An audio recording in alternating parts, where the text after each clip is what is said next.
Hi, I'm Laura from yourhypnotic.com. I have a PhD in clinical psychology research and I work in research and sports psychology. I want to chat with you about microdosing, some tips on a level of research as a professional and patient. So, whether you're seeking the effects of microdosing on for mental health, wellness, personal development, or creativity, I believe the number one tip, whoever you are, your own intentions around microdosing. That will be critical to your experience. Okay, beginning a microdosing regimen is no casual decision.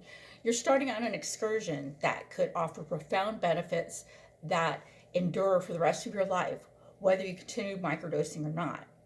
One critical step to ensuring you get the very most from your microdosing experience is to set your intentions before you start. Intention is a key concept in psychedelic practices.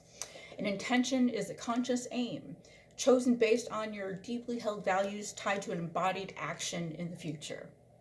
So, your intention fuels the motivation to actually take action when the content is right, or to prevent you from taking action when the context is wrong. So, because psychedelic substances decrease order and increase vitality, a strong goal is necessary to offset distractions and stay on purpose. Without knowing where we're going, we are more likely to end up at a place we don't want to be. So, if we have a clear intention, however, we will discover the right opportunities to take the right steps in the direction we aimed for. That's especially very important with microdosing.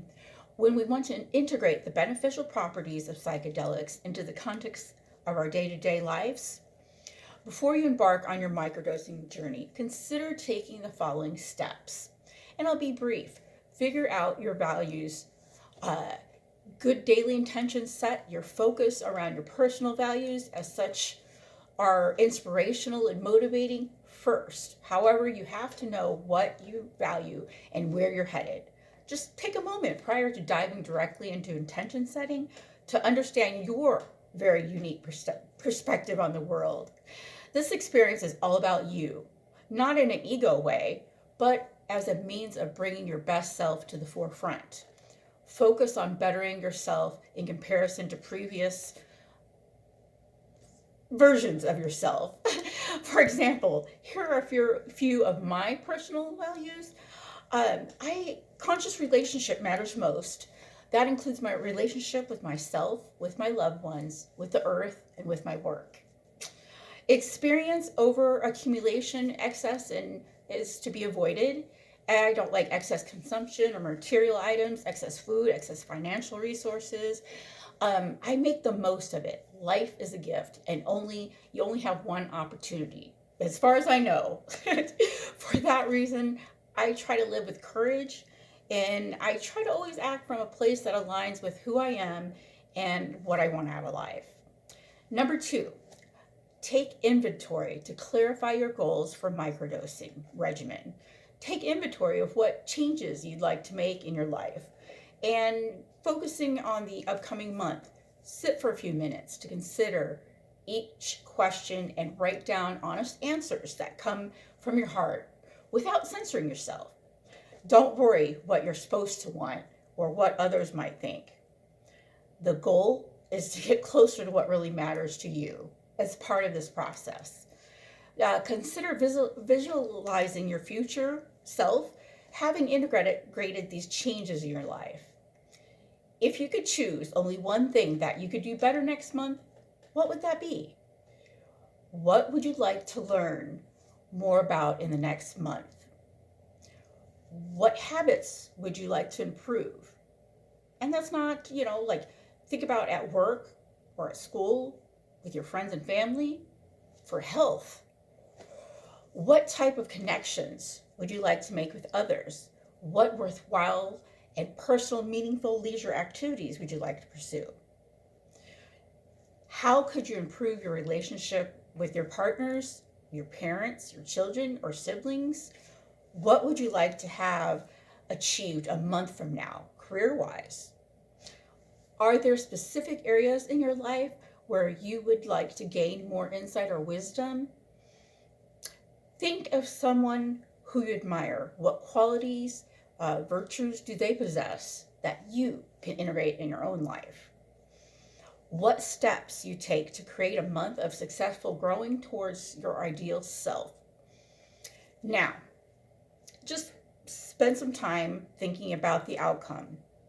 If you fail to pursue your goals and you let your bad habits get out of control, what decisions would lead to a future you want to avoid? And then number 3, and final, clarify and refine once you have figured out what you stand for and how you would like the upcoming month to unfold. You need to translate your values into practical steps. The most powerful intentions follow an if-then structure, also called implementation. Intentions. The if refers to a specific movement in the future, and you want to remind yourself of your value to inform your actions. Like a few examples. Okay, for me, is if you get distracted, then think of what you want to complete and return my focus back to the task at hand. If I feel emotionally overwhelmed, then I take a moment to breathe in and remind myself to allow my feelings to rise. If I see myself judging my creative output, then I just keep going because I know it doesn't need to be perfect. Always frame your intentions in the positive. Like, I want to trust myself is better than I want to stop being shy. Your aims should point to embodying some specific set of behaviors. So when you state your intention, you know what achieving your day's goal would actually look and feel like. Oh gosh, I gotta throw in a number 4. Set your intention, embark on your journey. It's helpful to set intentions for your microdosing journey as a whole, as well as how you would like each day to unfold. Declare, write, speak, record, internalize. Then hold yourself accountable for whether you're carrying out your desired actions. The day's intention should be something that you come back to often in your thoughts, and that can help you guide your decisions and behavior throughout the day. You might be amazed at how smoothly you progress towards your goals. You might find that your outcomes aren't exactly what you envisioned, or you change your mind about how to achieve what you want. But if you approach the process with integrity and honest self-reflection, you will have experienced positive self-growth regardless, and make a profound impact in your life for the better. Now that you've assessed your values, inventoried your goals, and set your intention, keep in mind that the benefits of microdosing may outlast the protocol itself. It's not that uncommon for the effects to be as pronounced or more so the day after microdosing, or even the day after that. Some may find the lessons learned or skills developed stay with them indefinitely. Naturally, not all experiences are positive, and even the benefits can have the downsides, which we'll look at that in the next video.